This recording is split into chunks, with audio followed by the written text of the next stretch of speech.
What have I told you? There was once a tiny car that could literally fold itself, smaller than a bar stool, slide through your garden gate, and still have room for your baguette in the back. Sounds like something out of a cartoon, right? Well, it's real. And it was French. Today we're diving into one of the strangest, funniest, and most brilliant vehicles ever built. A car so bizarre it made my neighbor yell, "Area 51 confirmed," the first time he saw a picture of it. It wasn't a UFO, it wasn't a blender, and it definitely wasn't a lawn ornament.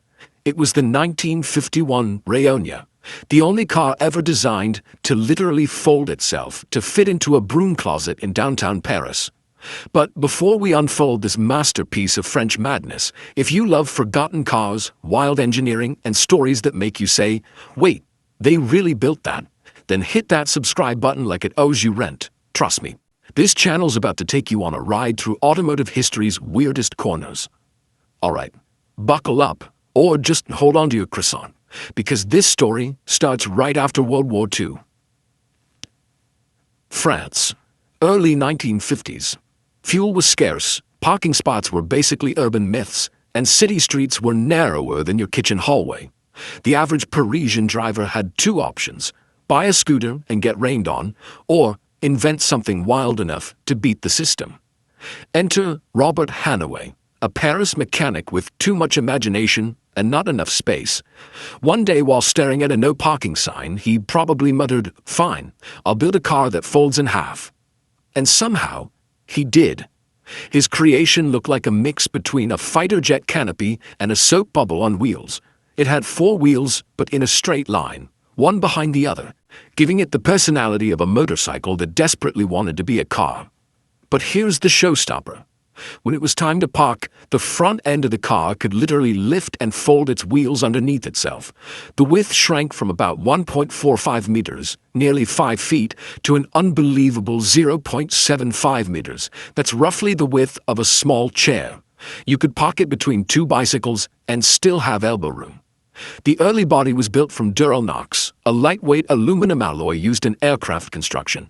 He was so feather-light that neighbors thought Hannoyer was secretly working for some spy agency.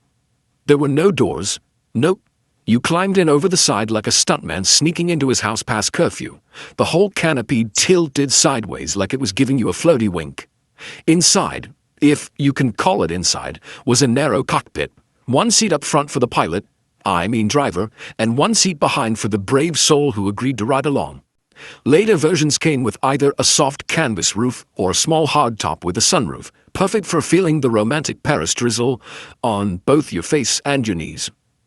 Under that little bubble sat a 175cc single-cylinder engine, either AMC or Udral, pushing out a heroic 8.5 horsepower. Yeah, you heard that right, not 85, 8.5. But here's the thing. The whole car only weighed about 200 kilograms, or 440 pounds.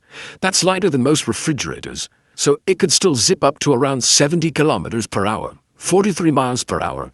One specially tuned version even broke 100 kilometers per hour, 62 miles per hour at Montlhéry, proving that even the tiniest French car can have a midlife crisis. The transmission was a 3-speed manual, sending power through a chain to the rear wheels. Up front, it used an independent suspension with parallelogram arms, basically origami for mechanics, while the rear relied on a swing arm setup. And yes, it had hydraulic brakes on all four wheels, better than some motorcycles even today. Now, Hannoyer didn't just build one. He had big dreams, auto shows, races, maybe even mass production. He took the Rayonnah to multiple Paris motor shows, entered it into economy runs, and even convinced a coach builder to consider producing it. But reality, as always, hit like a bad parking ticket. Money never came through, investors backed out, and the project folded, physically and figuratively. In total, only 12 Rayonnahs were ever made. 12. That's less than the number of times your Wi-Fi's dropped this month, and today just 4 of them are known to still exist. Despite that, Hannoyer's little experiment was years ahead of its time, a brilliant solution to the post-war parking nightmare that mixed creativity, efficiency, and a big dose of why not. It wasn't fast, it wasn't luxurious, but it was undeniably French, clever, quirky, and just rebellious enough to make history smile. Fast forward to modern times, and collectors went absolutely nuts when one pristine example resurfaced. Fully restored by the Bruce Wayner Microcar Museum, it sold for an eye-watering $184,000 at auction. Yep, $184K. For a microcar that folds up like patio chairs. And you thought your spouse overpaid for garden chairs. So the next time you're struggling to parallel park your SUV, remember the little Reyonnah, the car that said, "Why fit in when you can fold in?" Because sometimes genius doesn't roar. It folds quietly and finds a way to park when no one else can.